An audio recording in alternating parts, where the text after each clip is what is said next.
అందరికీ నమస్కారం. రోజుకో పద్యం వేమన శతకం ఈ సిరీస్లో ఈరోజు వేమన పద్యం. మైలకోకతోడ మాసిన తలతోడ నొడలు మురికి తోడ నుండెనేమి అగ్రకులజుడైన నట్టిట్టు పిలువరు విశ్వదాభిరామ వినురవేమ.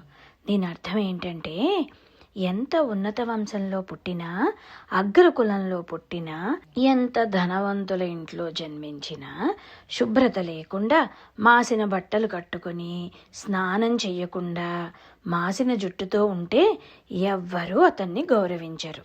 అంటే పుట్టుక అనేది గౌరవాన్ని ఇవ్వదు. వ్యక్తిగత శుభ్రత, సంస్కారం, సరైన ప్రవర్తనే మనకి గౌరవాన్ని తీసుకుని వస్తాయి. అందుకే మనం ఎప్పుడూ శుభ్రంగా ఉండాలి, సరైన ప్రవర్తనతో మెలగాలి అని వేమన గారు చెప్తున్నారు.